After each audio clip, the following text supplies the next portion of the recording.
We are back. Sorry about taking that one match off, and I think we might have been dropped during that match. But we are back now. We're just getting started. Rick Armbrust, Tim Kovacs. Straight race to 9.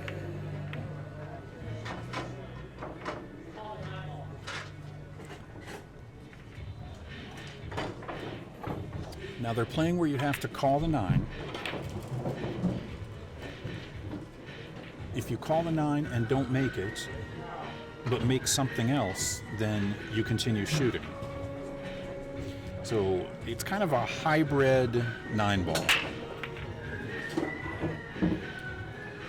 I'm not sure if he knows exactly how he's planning on making this 1-9, but he's running the 1 in there to make it move.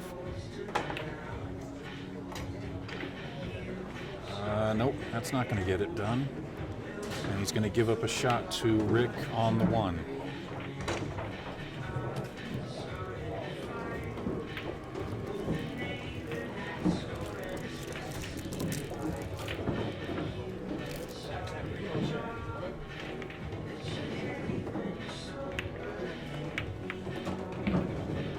I don't think Rick came over as far as he wanted to on this 2 ball. I might even call the 9 here. But if you try to move the 9, then you're putting your eggs in that basket because you won't have shape on the 3. So make the 3. The 4-9 is wired. Want some company? Yeah.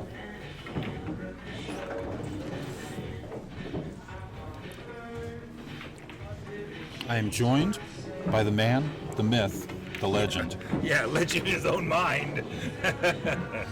The top BCA instructor in the room. Yeah. Yep. In the corner in this 4-foot space, yep. And we are now 1-0, Rick Armbrust over Tim Kovacs. This should be a good match. Mm-hmm. Tim was playing well. I haven't seen Rick play yet today, but I was watching Tim. He was playing well. I'm 1-1. All right. First one I got, Hill. I mean, it was 11-4. It was 11-4 race, so you know the guy can play. Oh, so you're playing a monster. Playing Who'd you a play? monster. Guy right over there in the hat. He just wrapped in the white hat. Just played with his hat. Okay. I don't know. I can't remember his name. If you say it, I remember it. But yeah. Chuck would know. I will remember him later. No, he just played really good. I mean, I got my 3 to get on the hill by 3 combos. So, I mean, the first 2 came early, and then he scratched, and there was a baby 1-9. But if he broke, if there was an out, he got out. So he played really well. So, but I played pretty well on my second one. Of course, you know, when you play somebody beatable, it sure helps grease that elbow than playing a monster. So, but we're living the dream, you know. We're over here playing. You just got to relax and have fun. You're still in it, right? Uh-oh. How long are you hanging out?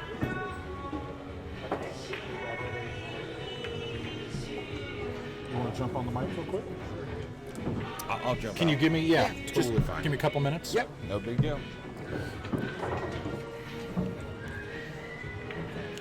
Next match, table 16, Jack Ripple and Larry Davis. Table 16, 8-7 race. Jack Ripple and Larry Davis.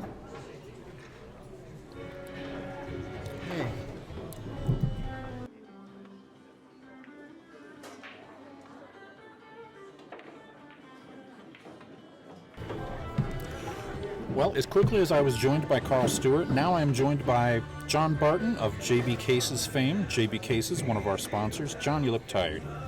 Yeah, I probably shouldn't have stayed up until 6 in the morning before coming. Vegas has got a lot of activities that are alluring. Not conducive to a good sleep schedule? Not if you know you have a tournament the next morning for sure.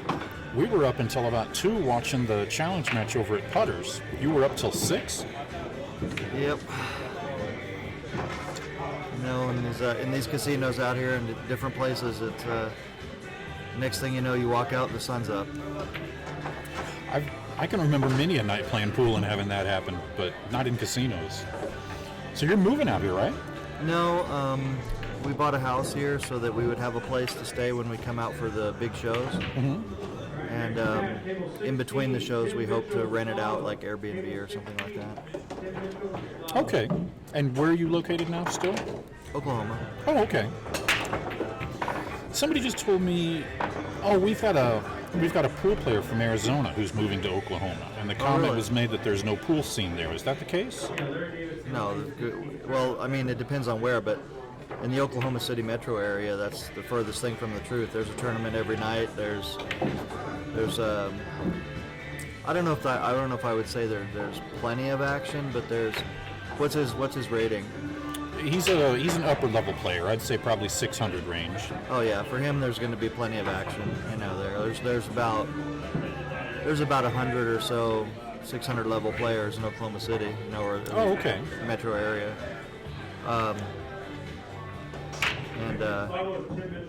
There's a lot of players right below that and a lot of players right above it. So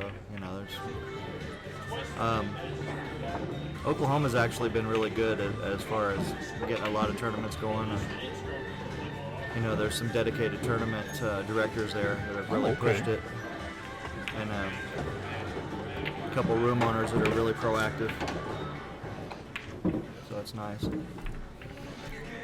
So, for the viewers and for the people who are watching this on YouTube after the tournament's over, tell us about JB Cases. I mean, hell, I've known you since I first put AZ Billiards online. Right, yeah, it's been a while, man. Well, JB Cases is a custom case making operation.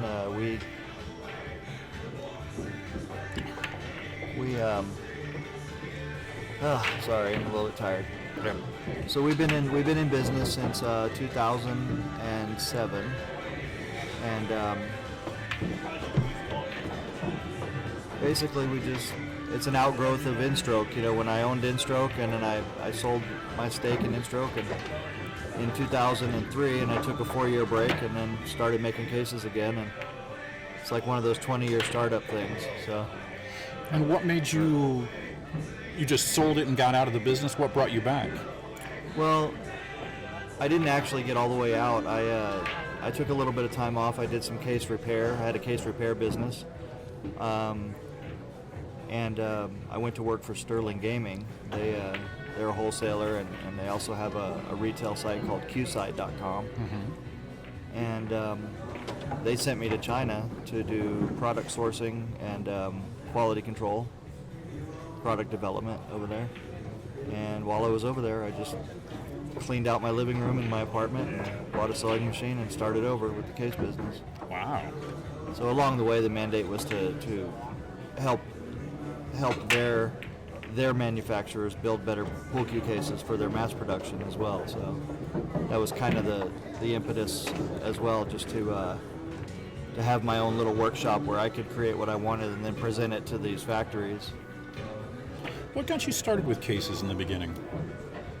Well, it was, I started out, I had a Porper case, which my girlfriend bought for me way back in like 1990, 1989.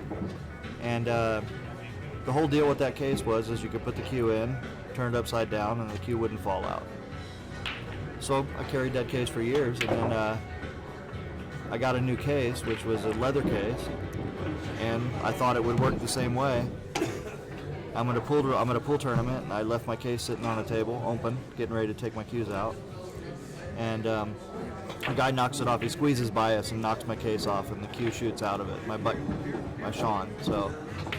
So while the Sean was back for repair, I just decided I was going to rebuild that interior to make it work like that Porper, where it would retain the cues until you wanted to reach in and take them out. Okay. When I was done with it, I thought, this isn't even really my style of case. It's not my personal style, this leather kind of cowboy-looking leather belt type thing. And so I thought, well, let me try and build the whole thing. So I borrowed a sewing machine from my girlfriend's aunt, and that's where I got started. But a lot of us are unhappy with a product at some time or another in our lives, but we don't decide to build a better one. You know, it takes a little different mentality to say, I don't like this and I can do better. And you didn't have a background in sewing? I didn't. I just looked at. I didn't see anything on the case, on making a case that I didn't think I couldn't learn. You know, there wasn't any real mystery to it for me. Now there are a lot. I will say this. You know, there's a lot of little things to learn, and I did learn these lessons the hard way.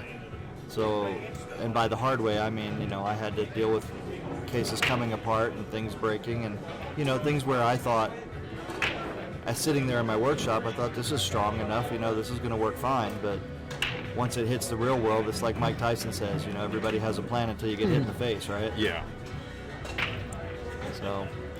So, I hesitate to ask this question, but tell me, if I'm looking for a case, why I should choose a JB case.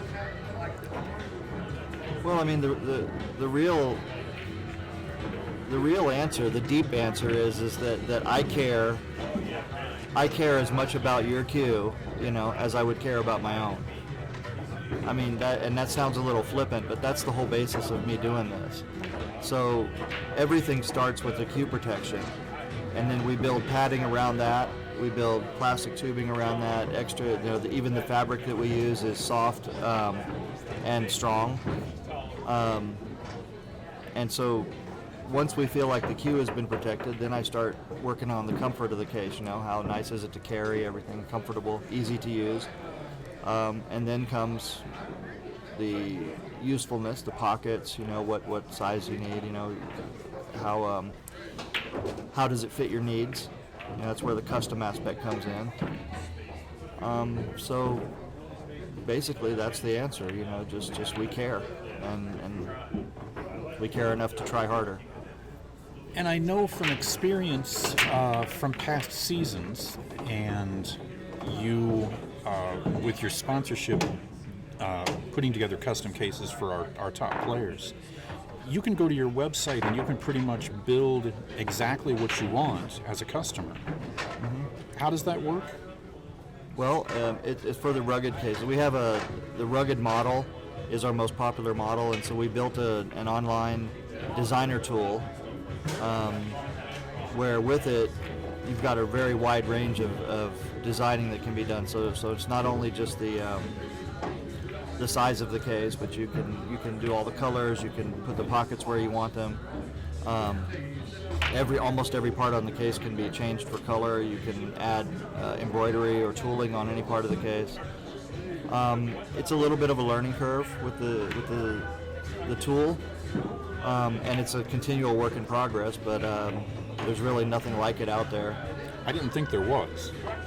Yeah, it's we've got, I think, last time I checked, more than 9,000 customer designs on there. Wow. Of course, that's not all sales. I wish it was, but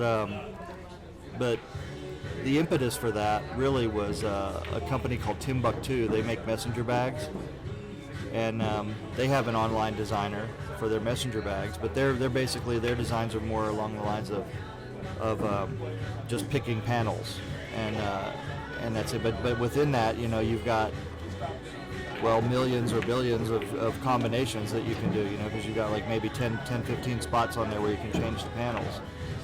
So I played around with that when I first came across the site in 2001, and ever since then I really wanted to do something like that. And I wasn't even in the market for a messenger bag, but after spending like 2 or 3 hours designing it, going through different iterations, I thought, you know what, I have to see this thing made in real life. Well, as you build it, it starts to become yours. Right, exactly. You get invested in it. And, you know, quality-wise, that was another company that stands on quality and usefulness and protection. And I used that bag for, 13, 14 years. And it was just as tough as they said it was. So it's not only the ability to get something decorated the way you want or look the way you want, but you have to have it on a good platform. Right. And your website is jbcases.com? Yeah, just simple, Okay. jbcases.com. And if I'm in the market for a case, what kind of a price range am I looking at? Generally, you're looking at for the 1x1s. They start around $50 to $80 with plain, no pockets, and then they just go up from there. The average, I would say right now, the average case is about $200 to $250 for the 2x5 to 4x8 range in the rugged style. And then leather, I would say that our average is around, say, $600 to $700, which starts around $500, and then even though we've made a few cases that are north of $2,000, most of the bigger cases that we make are running around the $1,600 range. And when I say bigger, I mean lots of carving, lots of tooling, one of a kind designs. Right. I mean, there was a time when the idea of spending that kind of money for a case was crazy. I can remember my first Q and thinking $50 for a case was outrageous. But, I mean, it's certainly not the economy. What do you think has changed over the years to make people pay that much attention to their case? Well, I think that, cases and Qs, are can be an expression of a person's desires and character. And so with that, in our sport, or in our lives even, there's not a lot of things that we can do that you can express your character and carry it around with you, and not fear looking cheesy or dorky or something like that. I mean, we all know lots of individuals who have their own eccentricities, right? Sure. But for pool cue cases, it's kind of a show and tell type of deal. People want to put meaningful things on their cases. They want to, they have life events a lot of times that they want to commemorate. And it just runs the gamut, really. I mean, one of the things that always fascinates me is getting into conversations with people to find out, what it is that they want. And you generally find out a lot of folks have had ideas for a long time and just couldn't find anybody to make them to realize them the way they wanted it. Okay. And so I think that's part of it. The other part of it is I think like guys our age, we grew up in pool and we adored the pro players in the 80s and the 90s, and now we're older and we've got careers and we got a little bit of extra money. I'll say it like this. I'm a geek too. I bought a case from Jack Justice for $2,000. And it was tooled by Rex Goulet in California. It was a collaboration. And I bought it not because I needed it, not because I was going to use it. I just bought it because I'm at a stage in my life where I can afford it. And I think that that's something that a lot of our customers also have that feeling. This is something special for them that they want to invest in. Well, I know the cases have been popular with our players. We've raffled them off. I believe it was Mike Hammond who won the case, was it a year ago? I think so. You did the custom case for him. I appreciate everything you've done for the tour. Well, we're happy to do it. Thanks for letting us. And really, I mean, it was kind of like when I was looking for a case sponsorship, it was kind of like fish in a barrel, because you jump on board and help all kinds of tours. I mean, I'm seeing your name out there everywhere. I try to do what I can. One thing about pool, and you know this well, is that people have sometimes misapprehensions about how much money the businesses in pool make. And, none of us are really getting rich out of it. There may be a few people who are doing really well, but really, I mean, when you compare what people make in, say, corporate America and stuff like that, so it's the amount of time you put in for the amount of money you get out of it isn't as good as people think. So for us, I want to do what I can. So if making a couple extra cases, for each tour helps, then I want to do that. I wish I could give money, I wish I could, afford to sponsor tours with added money and do all that. All the tours wish that were possible. Yeah, and I just hope, that these efforts that you guys do, I mean, you guys are here before the players get here, you're here after they leave. As they say in poker, you got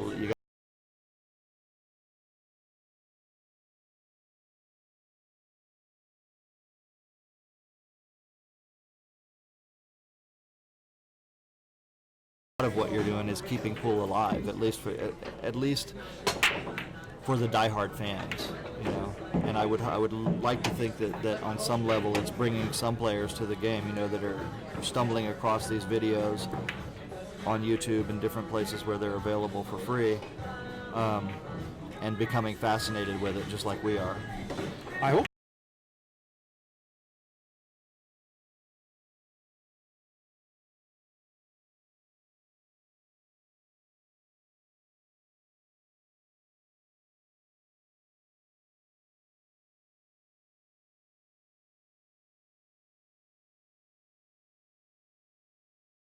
That, you know, when I hear somebody breaking balls, it's all right. I'm home.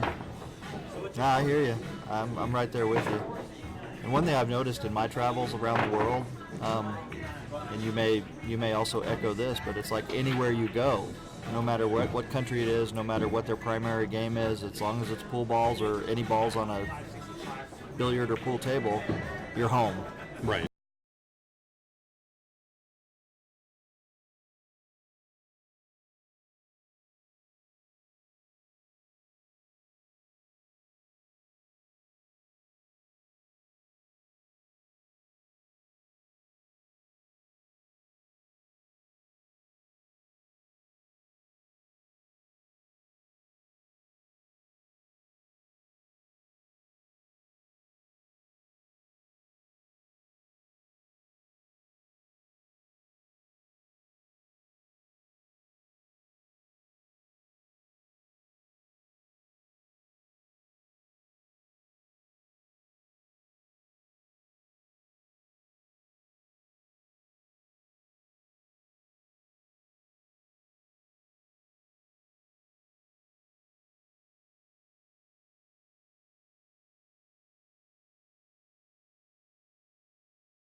Different than what you see out now. Linda Palt probably did something similar to what Right, and George did. that's what I would say is Linda was the closest to what they did, because they went out and bought really high quality clothing, and then they had it embroidered or decorated with various pool themes. Right. Is George even hitting balls anymore? You know, once in a while I'll see something pop up on Facebook, but I don't think so. Because he was strong. He was a strong player. He was actually, yes. West Coast. Yep. Oh, George could play. I missed the Reno event. You know, I never went there. In all the years, I never made it. I went twice, and Mike Davis won it both times, and he only won it 2 times. So I told him he needed to hire me to come to that event whenever he was playing. It's funny you say that, because when Kelly Fisher first came to the U.S., I was working for Sterling at the time, so I was given a task to coach Kelly. Now, having said that, Kelly Fisher was, and you know, from the time she stepped foot in America, was always a world-class player. Sure. So my question was, what can I possibly tell Kelly Fisher? But it turns out that at that time, Kelly still needed some kind of instruction on 9-ball strategy, stuff like that. She obviously could shoot any ball, but there were a lot of little moves that she wasn't really aware of, and so we worked on those. And as a result, you know, while I was doing that, I started traveling with her to a few WPBA events, and we had a situation, I think, where if I would physically watch her play, then she would often lose the match. And we didn't keep stats on this, of course, but it got to be kind of a joke between us, you know, that I was jinxing her. And so I made a resolution. I said, you know, I'm just not going to watch her matches, even if we're at the same venue. I'm just going to go do something else and let her play her match. All right, next match, And Max Bauer so and Rick Jones. several years later, when I was in China, 9-6. Kelly was playing in a match live somewhere, and she was getting behind, and her significant other, Valerie, sent me a text message, and she goes, "John, I know you're watching. Stop watching." And I was. Nice. How often do you go to China? I haven't been back to China since 2014. We moved here for my girls, so they could go to school. But I am planning to go back this coming year. So we're going to go back. They love their pool over there. They do. I know you've been there a couple times, right? Yeah.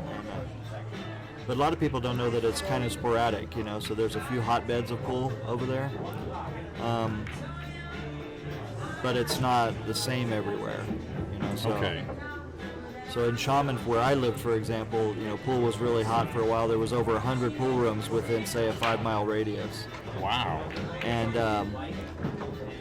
now it's significantly down. But like if you go to Shanghai and Beijing and those places up there, you'll see mostly Chinese 8-ball tables up there, and a few, they call them American pool tables, but you'll see a few of those. Whereas it was the opposite down in Xiamen where I was, because they were near Taiwan, and Taiwan was bigger into pool. What do you think? I mean, certainly the level of play there is, well, I think it's higher than the level of play here in the States, but what do you think in the beginning sparked that interest? I mean, it's been there for many, many years. Well, I can say for sure that two things. Taiwanese players having success, and the Asian Pocket Billiards Union, Mr. Tu, Right. was very instrumental in pushing pool, and Taiwan. A lot of Taiwanese coaches flooded into China to start teaching the Chinese players, the way that they were learning, or their disciplines. And the success of the Chinese snooker player, what's his name? Marco Fu? No. Well, Marco Fu also. He was probably the first one. There was another one too, but the one Ding Junhee. Okay. Is that right? Yeah, I think so. On the snooker side of it, that brought a lot of awareness to billiard sports in general. Okay. So that, and guys like Fong Pong Chow winning the world championships. Yeah. And they've got, the talent over there. Chow doesn't really play anymore, but he still teaches, doesn't he?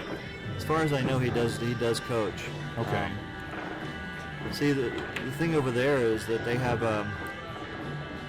actual coaches, so they act like a coach would act like in any other professional sport.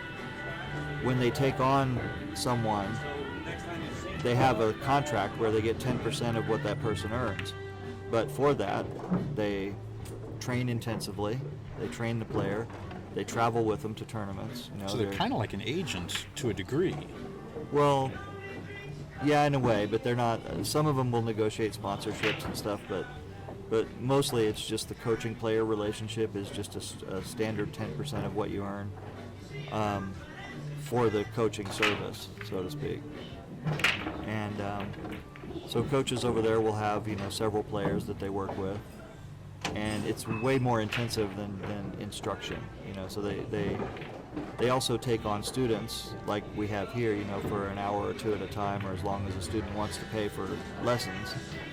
But when it's a coaching relationship, there's no payment for the lessons. It's, you're expected to come in and work every day for a set amount of hours, and you're expected to do what the coach tells you, and so on. So it really is treated a lot more like a sport. And in some places over there, they have some government support. So Ximing Chen, for example, is a product of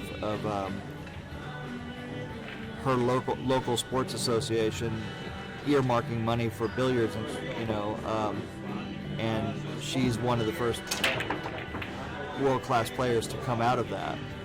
They actually one of the first tournaments that she won over there, big tournament, China, one of the China Tour tournaments, they actually even said that at the banquet. You know, the president or whatever, one of the officials from the local sporting goods sports association said,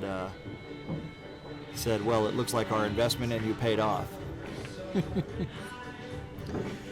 And she, you comment that she's the first that's come out of that system. It certainly sounds like the first of many. Right. Like it's a mixed bag over there, because a lot of the players are kind of on their own, like they are here. Like they may have a relationship with a coach or something, but they don't really have any state sponsorship. You know, they don't get any government subsidies, and so any sponsorships that they have are like here. They're hard won. You know. Okay. And curiously, though, in China, the men have it a lot worse than the women. The major sponsors over there, they really prefer to go with the women, and it's a little bit sexist, because a lot of it over there has to do with attractiveness. So they've taken women that are a little bit tomboyish over there, and they've turned them into kind of with makeup and everything, kind of like dolls. But at the end of the day, it does bring a lot more money into pool, at least on the women's side, and for the tournaments, and brings it more awareness. So, well, I mean, she had the ability, but that was kind of the thing that I first noticed with Jennifer Chen. They made her into a sex symbol. She's a very attractive woman to begin with, but she was also a great player. She wasn't a world champion, but she right. was... But see, Jennifer Chen and those guys, they kind of followed Jeanette Lee's lead on that. Jeanette, of course, as we all know, is extremely good at marketing herself and her career, and marketing her beauty. And so yes, that's what a lot of the companies prefer over there. But what I'm talking about as well is when the promoters over there and the sponsors have a clear preference, like if someone's a little bit tomboyish, short hair or whatever, then they try hard to get them to be more feminine. And so, that's one of the things that's kind of a bit of a turn-off. It's a turn-off for the players, too, especially if they don't want to be that way. They just want to be athletes. But there was even a phase where the WPBA did that years and years and years ago.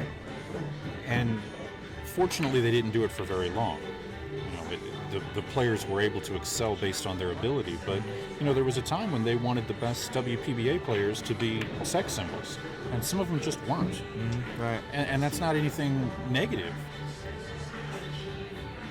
I think what it does is it tends to take away from the sport a little bit, because when the fascination ends with seeing pretty women play pool, then what are they left with? I'd rather that it was really people appreciated pool solely for the sporting aspect of it, for the skill that it takes to play this game. Which it requires quite a bit. Yeah, absolutely. I think it's been said before that one of the things about pool is that the very best players make it look too easy. Sure. If I watch tennis, for example, I know that I'm not making those shots no matter what. But the average person watching pool, if the pro is making the run out look easy, they don't understand how tough it actually is. Well, I know even as an amateur, I can look at a run out and think, Efren could run this, Earl could run this. They're doing very little that I can't physically do. I mean, sure, there's some shots that, but I just can't consistently do it. These guys aren't, he's the magician, but he's not really making magic. He's pocketing a ball. We can all do that.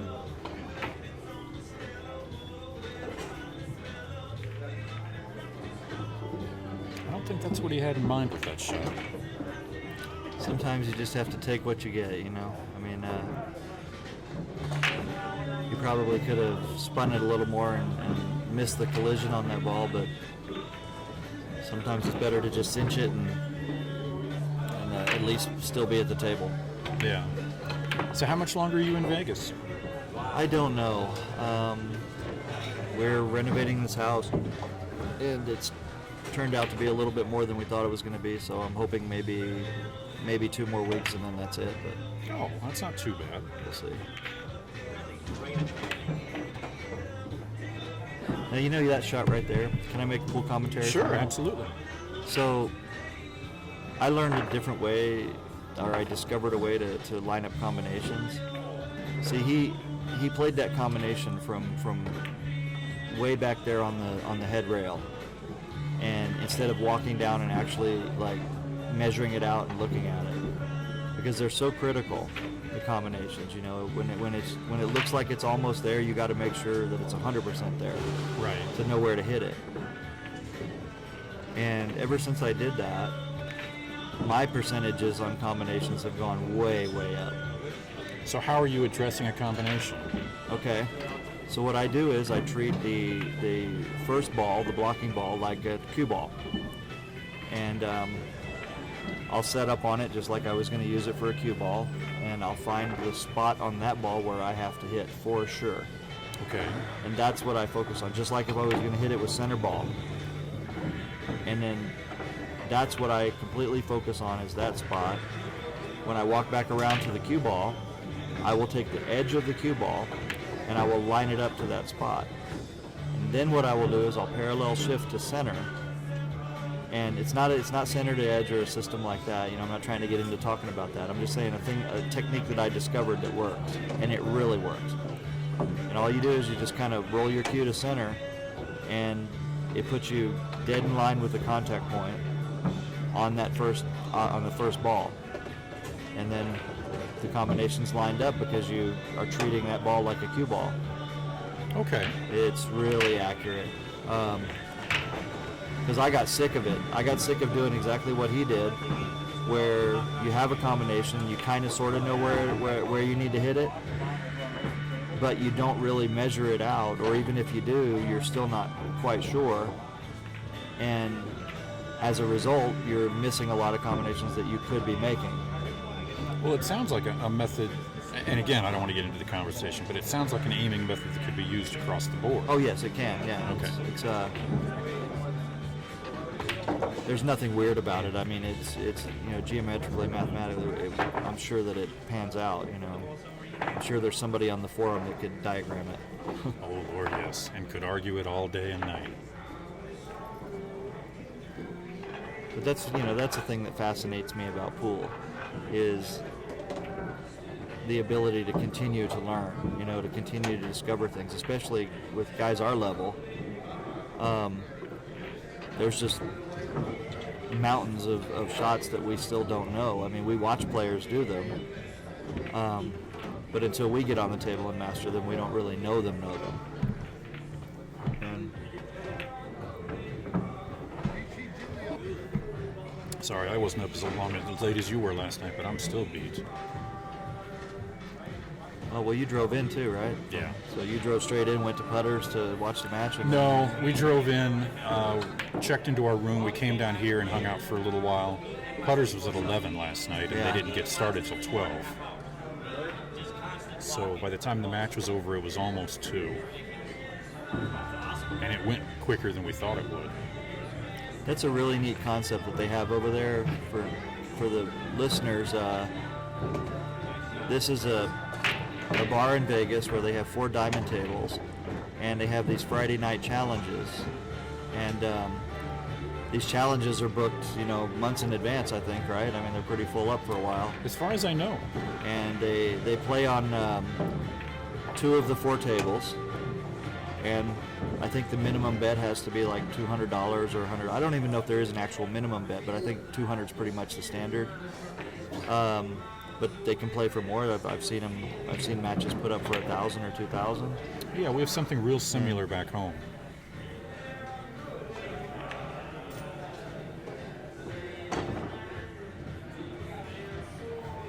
Yeah, I think that's really neat. It's a good way to showcase, the players of, average to upper average skill levels,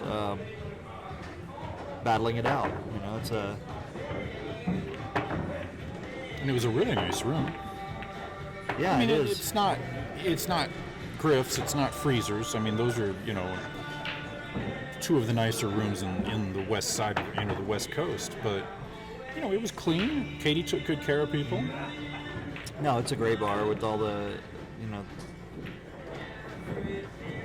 they definitely attract pool players, and so you've got the bar atmosphere, but you've got real pool players in there, and real fans of the game.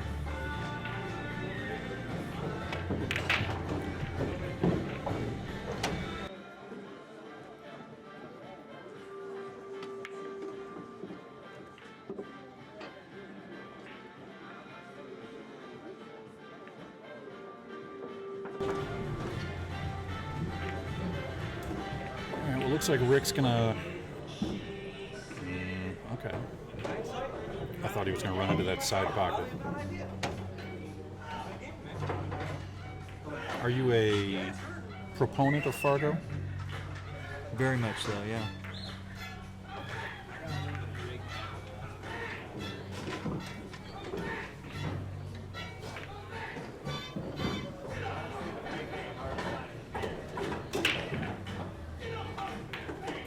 I don't think it hurts us in any way as a sport to have a way to objectively measure skill comparatively between people.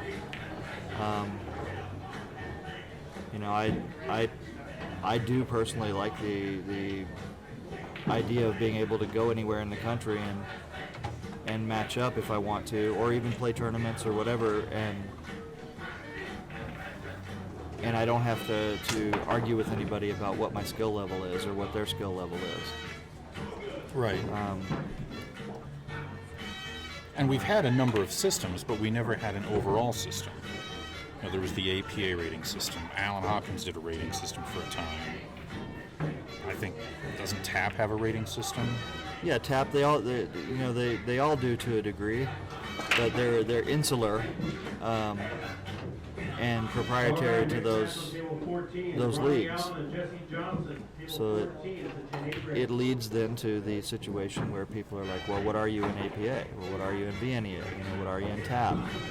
And then there's all of the subjective ratings from all the different tournament directors all over the country. I mean, even in Oklahoma City we had that problem, and we still do to a degree, but where I would be a 9 in one place, I'd be an 8 in another place. In another place they'd have me as a 10, and then another place a 7. Well, I was never so low as a 7, but you get the idea, Right. We had a situation in Oklahoma City where we had a tournament that was when they were using single-digit ratings, like 4 to 10 or 4 to 9 or whatever. And I say single-digit, but like the 1, 2, 3 up to like 13 or 14. And it was supposed to be an 8 and under tournament, and there were some guys from Texas that came down, and Dallas is generally known as a stronger pool of players than Oklahoma City, just sheer population numbers game. And the tournament director was warned that the players that wanted to come and play were better than 8 speed. Okay. And he made the decision to let them play because he was convinced, based on information that he had from other people, that they were okay to play in the tournament. So as a result, what happened is these guys took first and third, and with the Calcutta, they ended up taking $7,000 or $8,000 back home to Texas with them. And I think that tournament was really kind of the catalyst for people to start to say, you know what, enough with the subjectivity, and let's try using, something like Fargo, because the tournament director then is not responsible for making a subjective decision on who can play and who can't. And even if the tournament director is 100% above board, it still doesn't matter. That's part of this game, the hustling mentality and... Right, exactly. It's no one wants that type of mistake on their, associated with them. So this particular tournament director was 100% above board. It had nothing to do with any, him wanting to cheat anybody in any way. It's just he had various input, and he had to make a decision, and that input itself was subjective, where somebody would say, well, it's this guy beat so and so, or that, and he would give, Billy a ball or whatever it is, and then on the other side, there's other people over there going, well, I've never seen the guy beat anybody, and none of these people could actually pull up anything and say, well, here, let me show you the results. Right. So it's just gut feeling at the end of the day. And that's where Fargo is important, is now we have tournaments and we pull players from all the neighboring states, and everybody's cool. And then once in a while, you'll get a guy in there and somebody will say, oh, well, he's a 600, but he should really be a 650 or whatever. But you know what? We haven't seen it bear out that these guys come in, that people subjectively say this, he should be a 650 or he plays like a 700 or whatever. What we haven't seen, though, is we haven't seen those guys robbing the tournaments, which is what would happen if it was if they really were 50 or 100 points above where they should be. That's funny. I even heard that today about one of the players I watched last night. He's a 550, but he's the best 550 in the world.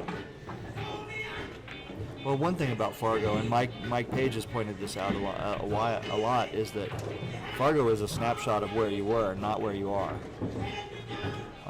So on any given day, you could play worse than your Fargo rating, or you could play above your Fargo rating. And there's going to be time. I mean, Mike's got so much data on this.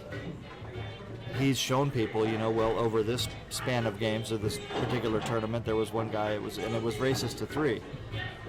But the guy went all the way through the tournament, and he was like, for the sake of argument, let's say he's a 600, right? He went all the way through the tournament, winning 3-0, 3-1, and at the end of it, there was like 75, 80 games or something like that against various opponents for Mike to grab onto. And so Mike said, well, if we just take this snapshot of you on this particular day, you played at a 680, 690 level in these race to 3 tournaments where you played like 21 matches. And so therefore, it shows that. But then if we expand it out to your 500, 600 games, your average is really like a 580 or 550 or whatever it was, right? Okay. And that's something that a lot of people don't understand, because they see what Fargo says someone is, and they think that that's a concrete thing where at any given time the player is always going to play that way, but that's just the average. Well, but pool is such an up and down game. I mean, you can, from day to day, from match to match, from rack to rack, you can be Efren and you can be, a 300 Fargo. Right, and everything that it's there, right? So how often you're like Efren, and how often, oh, I'm sorry. I just need you to sign this, that's all. Thank you. You often have people come up and ask you for autographs?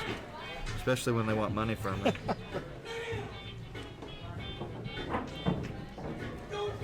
Thank you Amy. very much. All right. No, and that volatility, for example, that inconsistency, everything is baked into your Fargo rating. So you can have a guy, for example, that can play brilliant, for a period of 5, 6, 7 games or a couple matches, and then he falls off, for whatever reason, right? It could be biological, diabetes or something like that, It could be mental. So some people can maintain their focus for a couple sets, and then after that they're just totally distracted and get mad at themselves. And then you can have players that are not as good as that player, but they can be a steady person all the way through, So they're not as flashy. They don't have the ability to play at, say, a 700 level for a period of 8 games in a row, but they have the ability to play at a 620 level almost all the time. Okay. So both of these players, for example, could be 620s, right? And once in a while, you'll see the one that's flashy. He'll just run over someone, because he'll look like he's a 700 speed player, and he will be for that set. But then 2 sets later, he'll look like a 550, and you'll be like, is that the same guy? Right. And so whatever it is that makes us perform over a long period of time in many games, that's what determines our Fargo rating. In other words, because we're playing against all these other people and we're connected to them. And that's the thing that really just impresses me with it, the way that Mike's got it set up. It is all dependent. Every bit of it is dependent on the interconnectivity that it tracks how you do against so many different opponents, and then it lives or dies by whether it can accurately predict within a certain parameter, of failure. Not failure. Failure is the wrong word. What am I trying to say here, Mike? For statistics, the mean, within the mean. Okay, sure. So it lives or dies by how well it predicts what's going to happen within the mean. There's a standard error rate, but none of it would work if you only had little snapshots of players and nothing else. Because that's where you would see the guy play that looks like a 700 speed player, and I would see him tomorrow play somewhere else and he looks like a 550, and then we would both have completely different opinions of this player's skill. So the only way to get a real snapshot of it, or a real accurate reading on the guy, is to know his history over a lot of games and a lot of different players. Because then that's when you say, okay, now I've got his history, now let's watch what he does going forward, right? And going forward, if he performs within expectations, then you know the rating is accurate. That makes sense. And that's actually what happens. It bears out. And it's a transition. A lot of people, they don't want to accept it because they're still stuck on their single digit, I know that guy ratings, Right.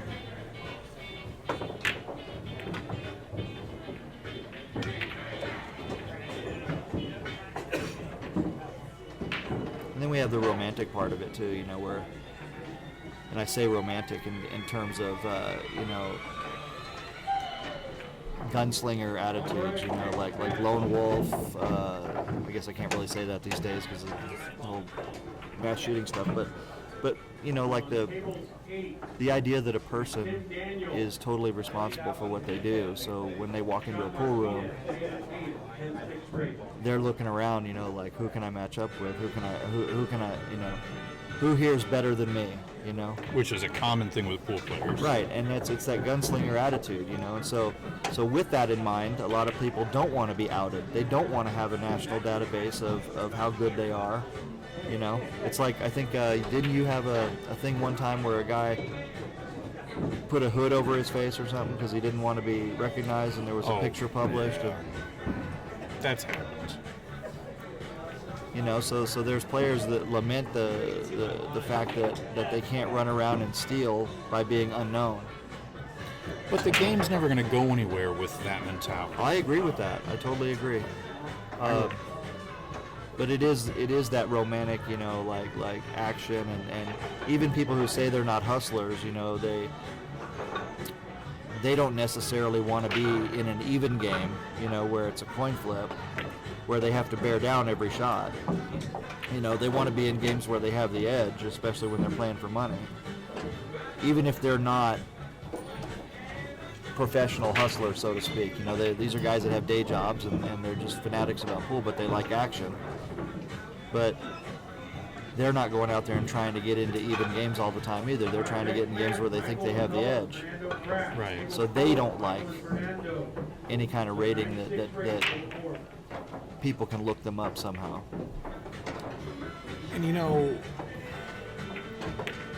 I say that that's not going to take the game anywhere, that mentality, but there are the people who believe that is what makes the game attractive, period. Nobody wants, if you aren't a professional pool player. Let's say you are in an airplane, you're flying somewhere, and the guy says, "Hey, John, what do you do?" You say, "Well, I work in the pool world." Okay, great. They don't want to hear that you played in this tournament. I had a conversation with a player the other day, and we were talking about the difference between a tournament where the matches are scheduled and you're well dressed and everything is professionally ran, and then on the other hand, you have these tournaments where they're a little bit more cloudy and but the people who don't know pool, that's what they want to hear about. They don't want to hear about a tournament you won for 300. They want to hear about how you hustled some guy for 100. And that goes back to the romance of it, the people out there doing things that normal people don't do. Everybody likes to hear about the guy who beat the system, so to speak, right? And the trickster, the jokester, these guys are immortalized in all of our stories. The guy who was the cleverest, and people can forgive some immorality if they feel like that it's the single guy against the system, They see, well, the hustler's playing a guy that guy wants to beat him out of money too, right? Right. So who's more clever? It's the guy. There's no victim there when this is the mentality that some people think, right? There's no victim when both people are trying to win money. It doesn't matter that one of them doesn't have the right information and therefore is making a poor decision because he lacks information. And so people in general don't want to be hustled, but they glorify stories of people having hustled other people. And there is the belief that we need to get away from that entirely for the game to succeed. While Jerry, my partner, he has said that no, we need to embrace it. That's what people want to see, so let's show it to them. I don't know that people necessarily want to see situations where players are going out of their way to lie in order to rob another player, and I say the word rob in the sense that if you entice someone into a game where the other guy has zero chance to win, no matter what, right? Then you're it's like robbing, the old saying, I might give you what you want, but I'll never give you what you need. Okay. Then I don't think that's. I think there's only a very few people who really want to watch that, because it's a robbery. Right. It's just as exciting as watching someone pull out a gun and take someone's money. But I do think that they do respect when both players are armed with knowledge and they're trying. It's a battle of wits to see who can agree to the game where both of them think they have the edge, and the outcome is uncertain. Okay. So I think people respect that because they want to see like which one of these guys played the mental game better to get into the match, and which one has the skill to make it work. Is the spot going to be enough? Will he outrun the spot? You know what I mean? And I think people do respect that. They like to see people matching up where everybody's aware of what's going on, and they like to see the sight game lead to a real game and then sweat the outcome. Okay. But not when it's a highway robbery, I don't think that. So do you think people would be more invested in watching, let's say, a challenge match if they were part of the entire process? They were part of the negotiating process and they knew both players? Yeah, of course. I mean, I think that anytime people are invested in something, they're going to be committed to it. The more that people can be part of the action, the more they like it.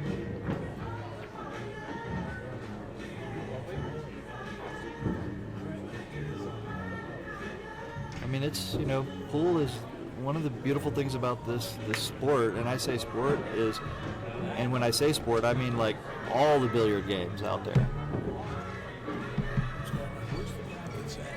What? Where are the brackets at? They're right over there. Over the wall.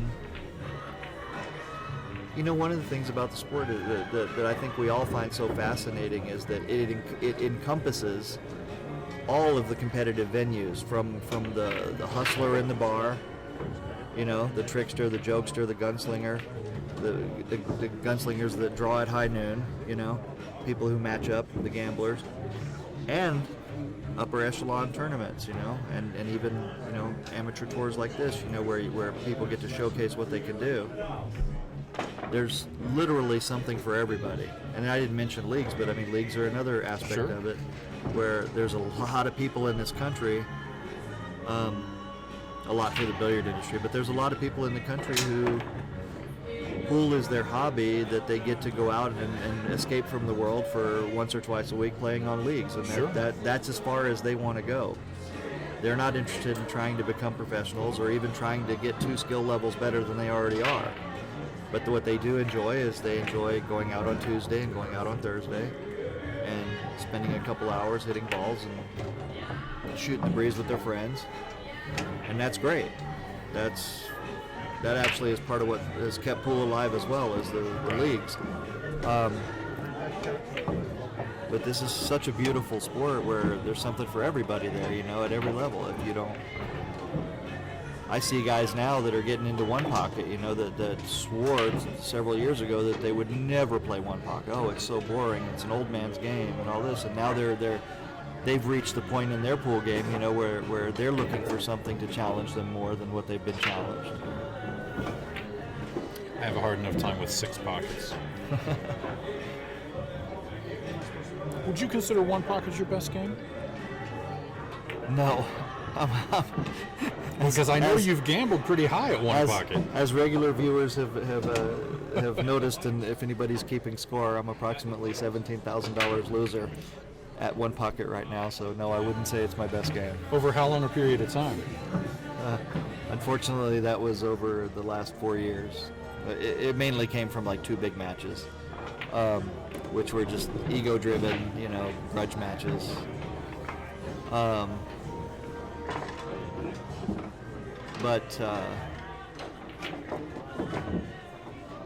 Yeah, my best game, I don't know. Let me see. I'd probably say 9-ball. You know, rotation games are my best game when I'm hitting it, when I'm in the groove. One pocket is so intricate, and you know, San Jose Dick, you know, rest in peace, said it to me best one time, and you know, I don't know how much you're aware, but we've had some legendary kind of arguments on the forum about playing and things like that, and he's not been kind to aiming systems, for example. So Okay. but as an old road player and, you know, and just general all-around intelligent guy, you know, he's had a lot of experience in pool. And one of the things he said to me about one pocket was, he said, you know, John, you can learn 100 shots in a short period of time, say 2 or 3 months, right, in one pocket, 100 great shots. Then you can play a session with a guy and none of those shots come up. It's just the way the game goes once in a while, you know, and then you just won't have an opportunity to use those shots that you so diligently learn, because the shots in one pocket are literally endless. You can create them on the fly, you know. I mean, you'll when you really get into the game, you'll start to see patterns and start to see ways to play things that you've never ever even considered doing on the pool table before. But because you're now into this one pocket mode and you're studying the game, you start to see things that could be possible, things that reveal themselves that that hardly ever come up in any other game.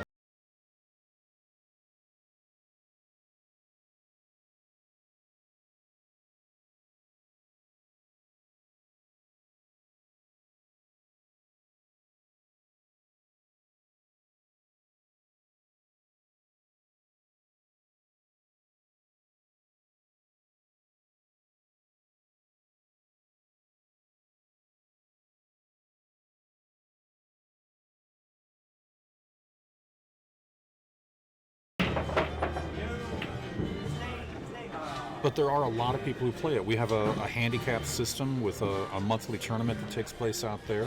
We'll have our monthly tournament there next weekend.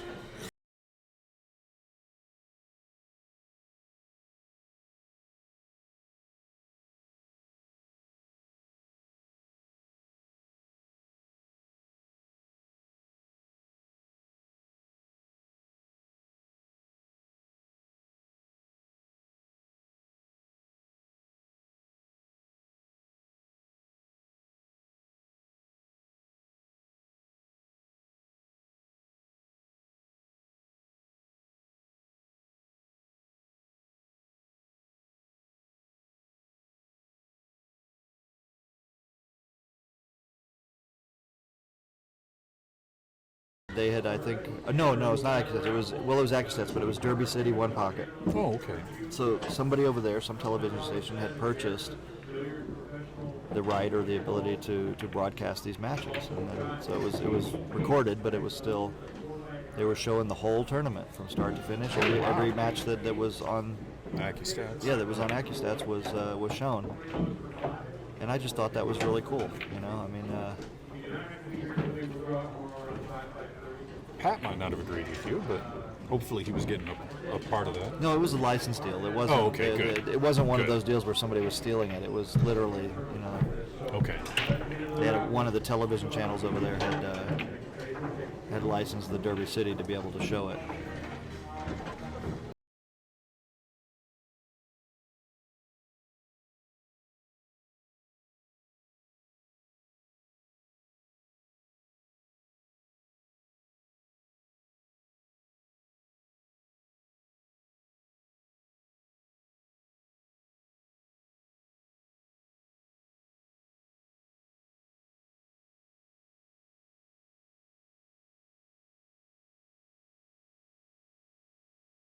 Shoot the 9 in, or shoot the 4 in. It's underneath the 9 right there. So me right here, I'd probably play safe. I'd probably bank the 3 into the cluster, because he can do this, right? But it doesn't, unless the 4 goes. He doesn't. He's got to hope that something good happens here. He's just delaying things. Yeah, he's delaying the issue. Whereas the stronger move would be to push the 3 into the 4-9 right there and let it stop it, and then put the cue ball back up there underneath the 7 and the 6. That's my thinking, right? But then I'm out of the tournament, so what do I know? Well, I know people who can think a great game but can't necessarily play it. Yeah, that was me once when I got a lesson from Jose Perica. Jose said, "What do you want to work on?" And I said, "Well, I'd really like to learn how to feather a ball." So he gets up there and does it, and says, "Just do it like this." And so I get up there and butcher it, and this goes on like 6 or 7 more times. And finally, I just looked at him and I said, "Jose, I see what you're doing. I understand what you're telling me. I cannot do it." So it took me probably another month or 2 of spending a little time here and there on my table just to really develop that touch and that feeling. Table 1. Gary Levin at junior floor at table 1. It's 10-7 race. This is turning into an interesting safety battle here.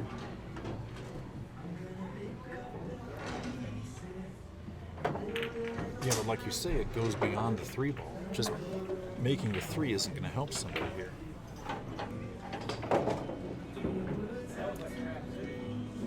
And this is what's fascinating about pool. There's a lot of different ways you could attack this problem right here, but one of them is not to try to make the 3. Yeah, I like that. I like what he did there. Got a nice roll. Yeah, he came out nice. I don't know if Tim can see it, but he's on the wrong side of the ball here to be able to do anything with it, if he can even see it.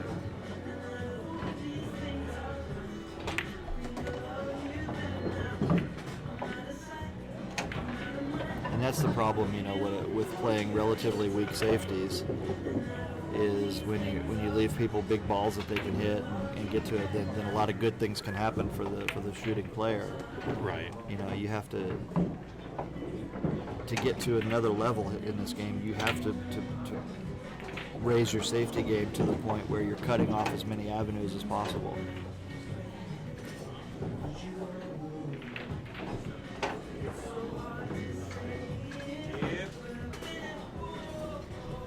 So Rick is still on the wrong side to be able to do anything with this forward.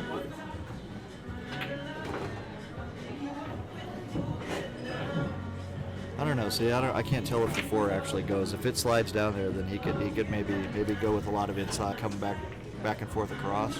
It doesn't look like it, but you're right. We can't tell from here.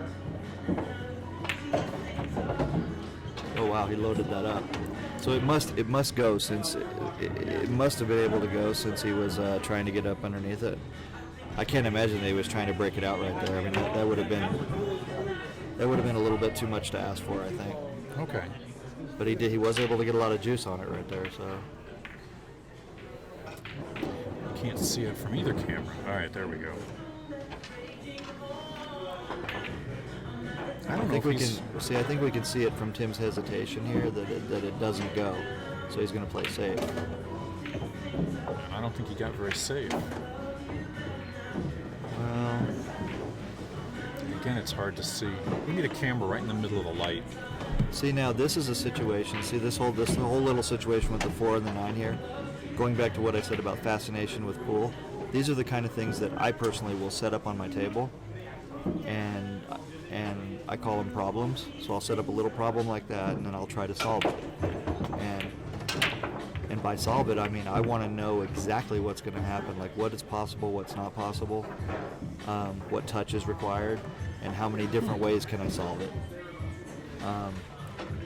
Because a lot of people, they don't practice those things, so as a result, you get things like this where Tim has ball in hand, had ball in hand, and he gives a guy a shot, right? Right. Because he doesn't know what to do. He doesn't know the weight of the balls in that particular situation. And when I say weight of the balls, I mean there's a lot you can do with just rolling balls into other balls and letting the weight turn the cue ball over and freeze up to a ball. Well, and Tim has certainly played long enough to know that aspect of the game. Well, I would tend to disagree because I think a lot of players at our level, we don't necessarily spend the time on the intricacies of the game, you know. We get by with a certain skill level, you know, and it works because most of the people that we encounter are not as good as us. Okay. And we're always looked upon as one of the better players in league or, you know, on the team or whatever. But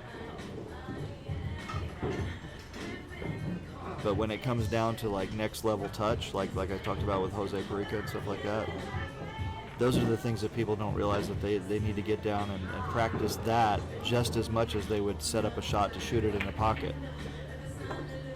Okay. Because when you don't know the touch, it's real easy to...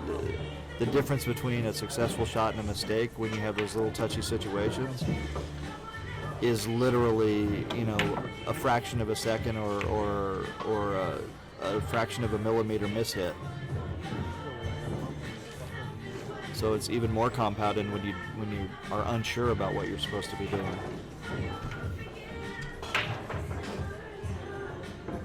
So, and when I asked the question, I kind of want to refer back to what you were talking about with the Chinese players and the coaches.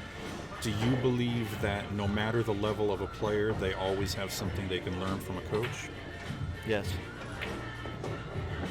Because well, obviously it would depend on the competency of the coach, you know. See you tomorrow. Okay. See you later, Mark.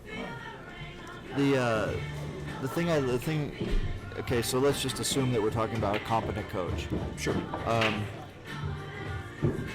A good coach can bring eyes and analysis to a person's game that person just cannot see by themselves.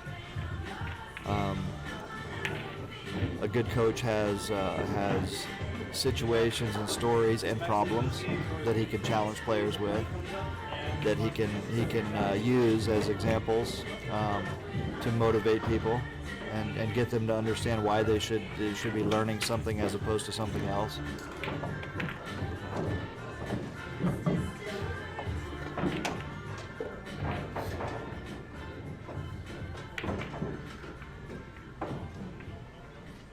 Tim can't believe it. This game's going back and forth a lot right here. But now's the time where you got to bear down. But now, see, this is not easy either because I can't tell how straight he is, but he's got to get past that 9 to get shape. I was hoping we'd be able to see it. Ben and Mike, they're put on table 9 and 10 rates. At 5'4" Rick, this seems like It's kind of a crux game. It is very. It's a big swing in a race to 9 right here. This.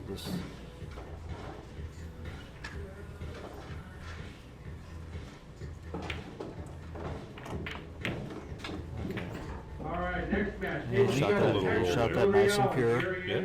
Well, it was hard to tell where he was, and he looked like he had to cheat the pocket just a little bit to get past that 9. And he did good. You got to bear down and finish now. Oh, that's right. I got 2 out.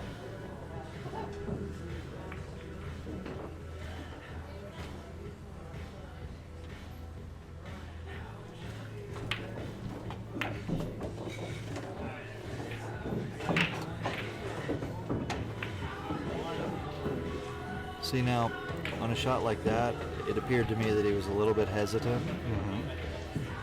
And those are the kind of shots right there where, you know, guys our speed need to work on them more so we're really confident rather than unsure. Even that little tiny bit of uncertainty. See how he's a little out of line now? Right. Yeah, like when you were saying bear down, I assume that you're talking, you know, make sure you don't make any mistakes. You know, don't take anything for granted every shot. You know, what is it they say? Grind out every shot. Yeah, grind out every shot, but it's more than that too.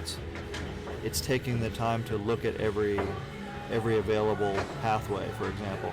So, for example, he could have. Oh no. Well, the reason that just happened is because he was out of line, right? And he's trying to force something to happen because he knows he's got to try to shoot it and cheat the pocket a little bit to keep the cue ball down there. On this side, basically to keep the cue ball to the left of the 9 in that area, so he can make it. Otherwise, he's going to be back across table trying to shoot a tougher cut. Right. And also, with all that complication, you know, there's the worry about missing the 8. And that's the big difference between being in line and being out of line, right? Right. So, for example, on the shot where he shot the 7, where he was hesitant, and he came up too short or too long, depending on where he wanted to get. A lesson, for example, from someone like, say, Bustamante or one of the pros would be to cinch the 7 and send the cue ball around 1, 2, 3 rails to hold it up and come up on the other side, so you've got a shot on the 8 in the corner or the side. Okay. Now you can do more. You're not reliant on getting into a 2-inch window to be dead perfect for your shape for the 8 to the 9, right? Right. Now you're able to hit the 7 with a little bit more authority, making sure that you're making it, and knowing that you're going to send the cue ball 20, you know, like, well, what do we got here? Like 7, yeah, like 14, 15 feet, and let the rail slow it down.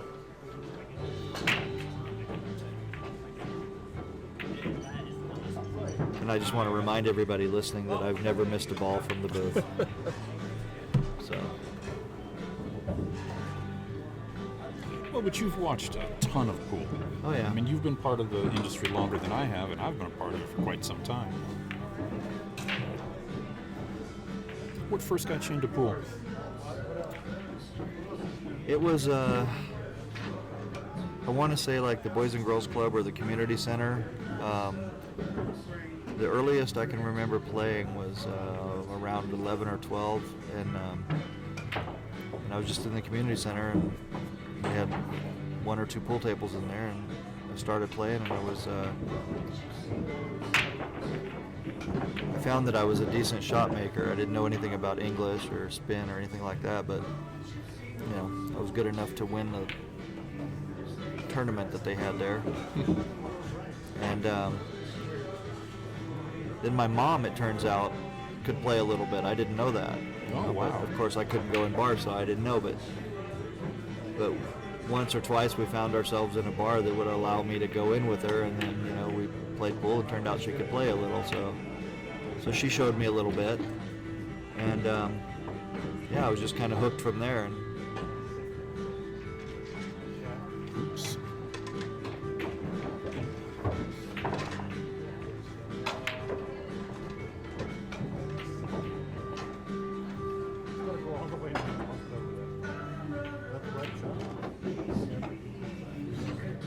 Yeah, with pool for me, it's the fascination of just trying to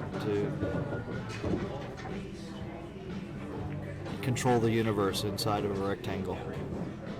Yeah, You know, I can see that. in a sense. I've been told my fascination with pool is because I'm a control freak.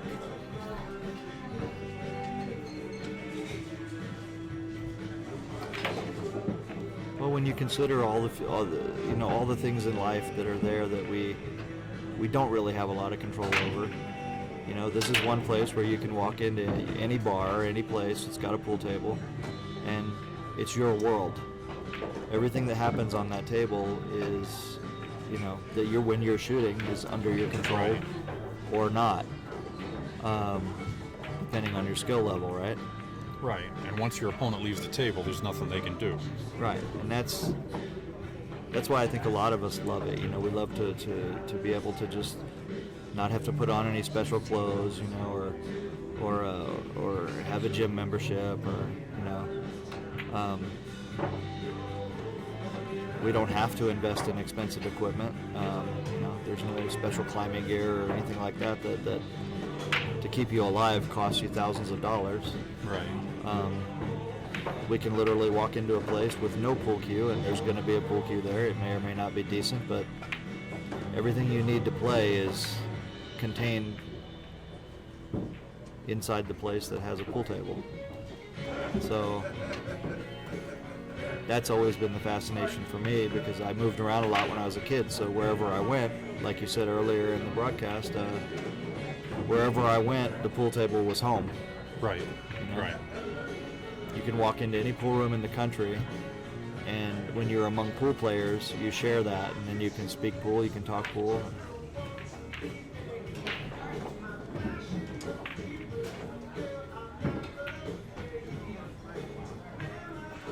Yeah, that was a big game right there. Tim's gonna be sick about that because he had it.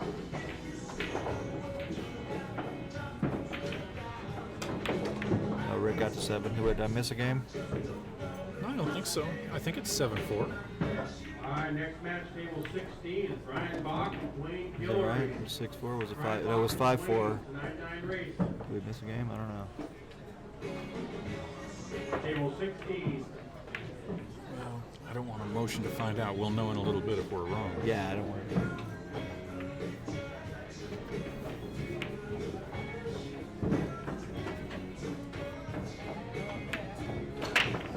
On table 5, it's Joey Pereira and Ryan Long. Table 5, it's a 9-8 race. They're not getting much separation when they break. Feels to me like when I was playing, it felt like the balls were a little bit sticky. So I don't know if they need to be cleaned or something. I know they were cleaned yesterday. Yesterday before we came to town, because Chuck has a ball cleaner at home. Now on table 7. Oh, do you guys bring the balls? when you Yeah. come? Oh, okay, yeah. 7. It's going to be an 8-8 race. Armbrust donated enough sets of balls for us to You know, have. Vegas is funny like this, right? So there's always this balance between what's the air conditioner doing and with all the bodies in the room and everything, and so the moisture level goes up and down. Okay. Or they could just suck at breaking. That might be too. That would be the number one reason why my balls wouldn't separate if I was, you know, breaking them. Well, they're not crushing the rack. Right.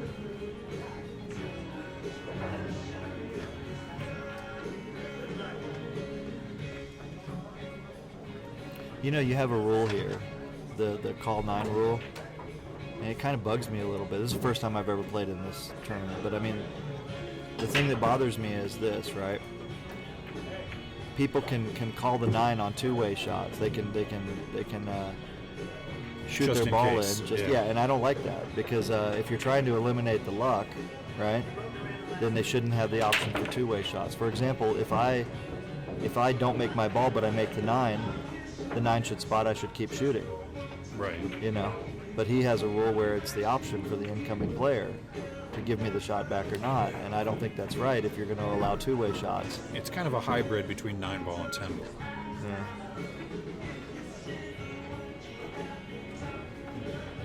Well, 10 ball's a good example too. I played somebody the other night. We played 10 ball. I played 2 10-ball matches since I've been in Vegas, and one of them we played, it was call shot, call safe, which is the regular rules of 10-ball, the real rules.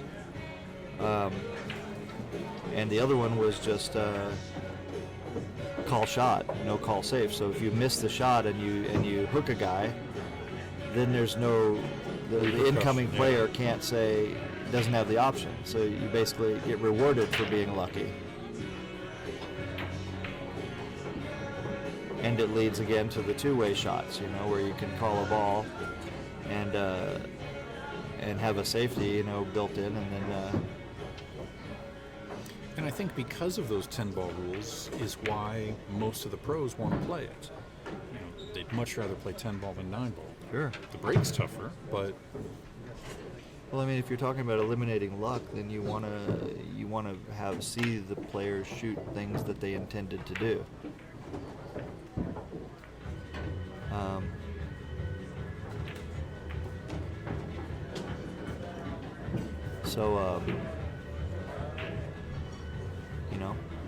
You want them to make a decision. Are they going to play safe or are they going to go for a shot? right. And If you do, just let me know. I know somebody watching. Are you surprised that he's not trying to, or that he's not looking at the 3 foul here? no, not at all, because it's tough to do the 3 foul right here. And I think that was Tim's first foul. I'm not Right. sure, but the balls were lined up so good that the out is there, so it should have. But again, this is a situation where this is the second time where Rick has sort of looked at the shot, but not really, and that habit of just kind of guessing your way into the aim on that, being sort of right, has cost him 2 times missing the combination that was relatively easy both times. That one was easier than the 9-ball. Right. But the 9-ball that he had earlier was completely makeable had he just figured out how to aim it correctly.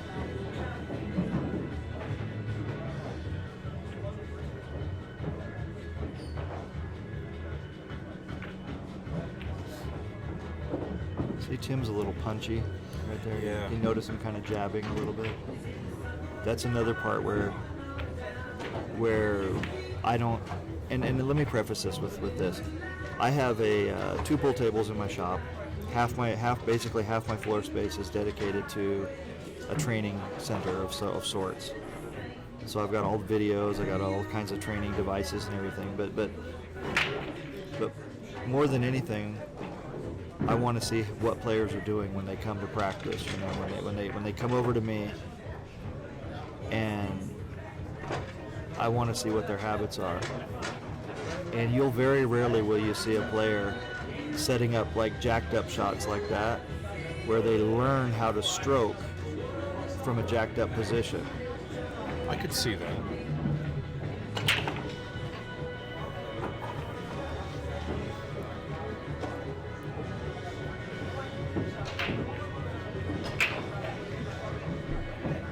Yeah, there's so many aspects to the game, that are needed.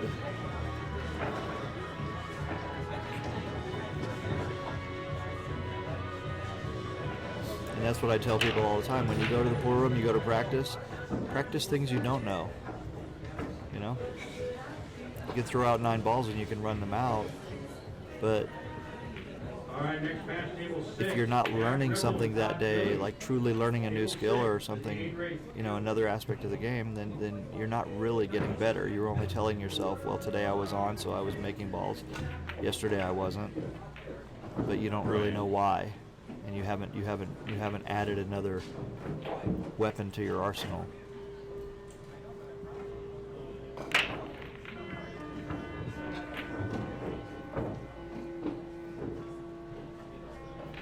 All right, let's see what he's got here. So We actually have some separation this time.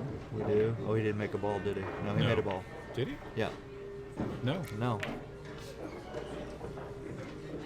Rick's taking a break.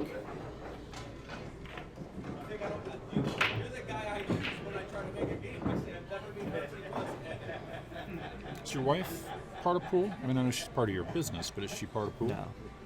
No. So.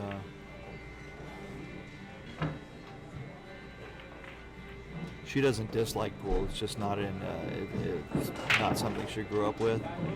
So Karen is a semi-professional dancer, Ooh. and she used to perform for millions of people in China.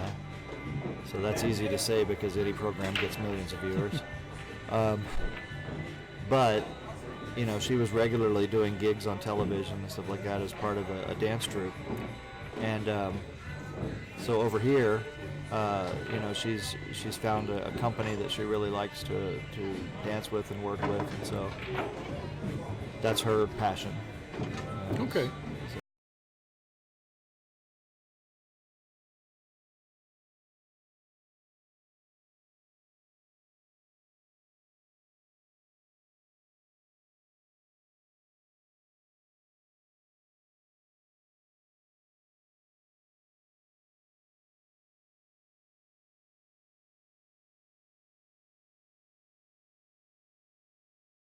I think she could be a good pool player, though. She's got really good hand-eye coordination.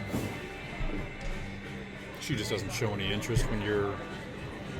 Not really, you know, but she also works a lot. She's, Okay.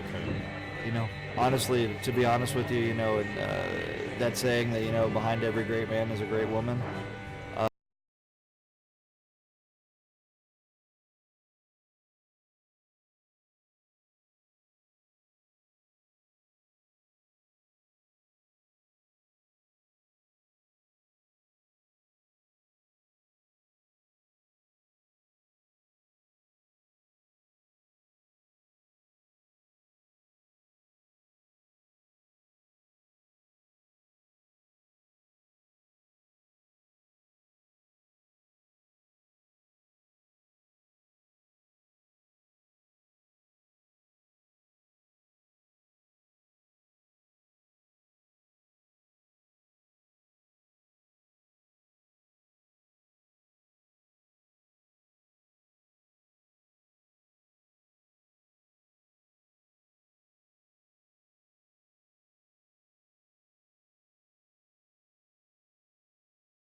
Close to his work He's here, real but, close, yeah. but it's makeable. You know, this is more or less an edge-to-edge aim, and you just got to get the cue out of the way. You can go up and down one time. The trick here is to be smooth. Get your aim down perfect and be smooth. If you jab at it, you know, you tend to see how he's elevated. If you jab at it, you tend to get into a situation where you're massaging into the ball here and jabbing at it, and weird things can happen, even if you make it. But how do you not jab at it trying to get your cue back out there?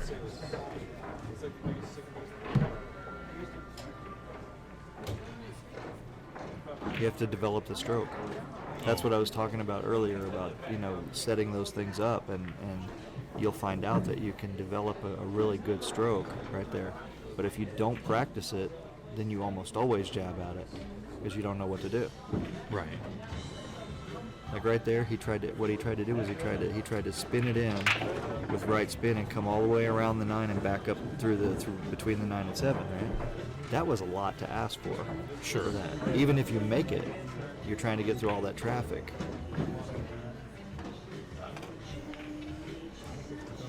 See how he's jumpy right there? Yeah, he kind of bounced a little bit when he hit that ball. So when you practice these things, right, like that 5 he had earlier, he would find out that he can make that ball and go up and down the table right between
But like I'm on the fence too about the template racks. I mean, on one hand, it does what it says. They give you a perfect rack. On the other hand, the problem is they give you a perfect rack. Well, look at the Sardo rack. Everybody wanted a perfect rack till Sardo gave them one. Exactly. And then they realized they could make the rack into a big trick shot. I mean, I played a woman in China, and with the magic rack, she literally ran out 4 racks every set, racing to 7. And when she didn't run out, she was in total control because it was just, she got the first shot, and then if she couldn't get out, she just played safe. So she ran all over me. So I switched her to a wooden rack, and then I won the next 2 sets, and we broke even. But it was because the layouts weren't predictable at that point. Well, I remember in the Philippines, the World 9 ball, the first year that it was played with the Sardo rack. I mean, Daryl Peach looked like he was shooting drills after every break.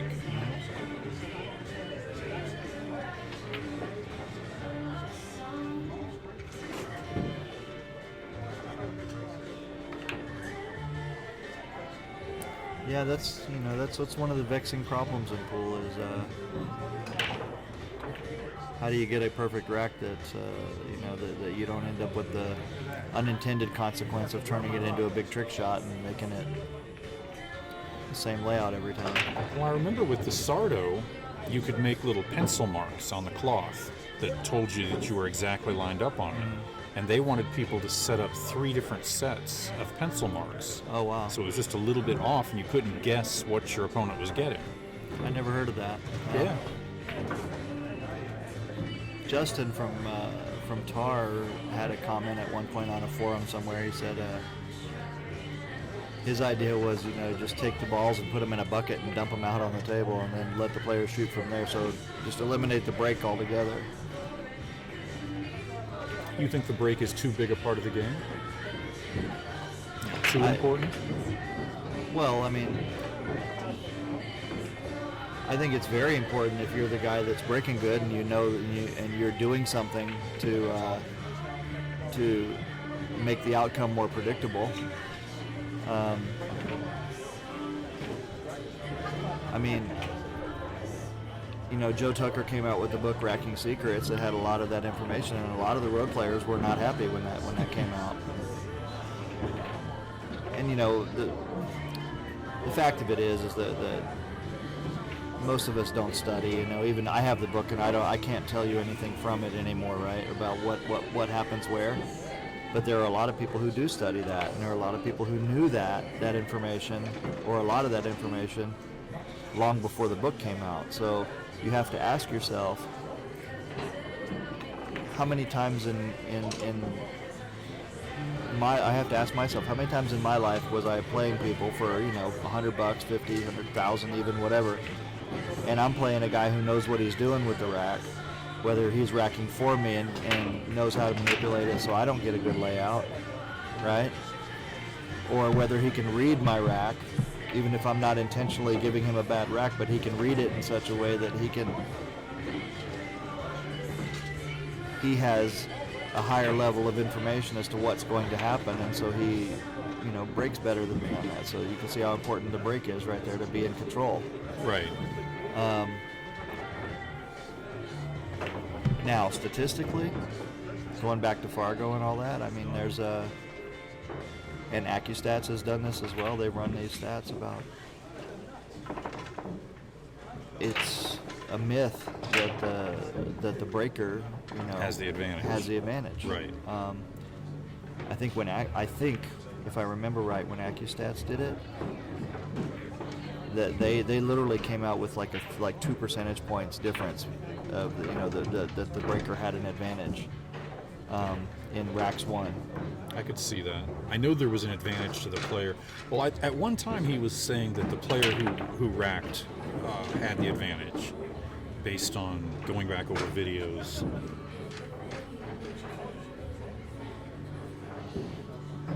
So he was saying that don't remember if Pat said it was himself or if he knew of a player that did it. He would win the lag and then say, "Okay, I won the lag, you break," because he wanted his opponent to be breaking at hill.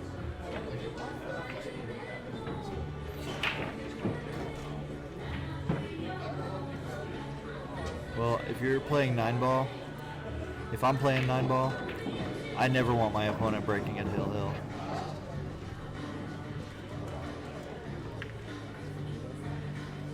I'm just not gonna. I don't want to take that chance of him making the 9-ball. You know? Right. Well, that's 9. All right. 9-5, Rick Armbrust over Tim Kovacs. We will be back in a second. I believe we have Ian Costello coming up in the next match. I don't remember who he's playing, but we'll be back in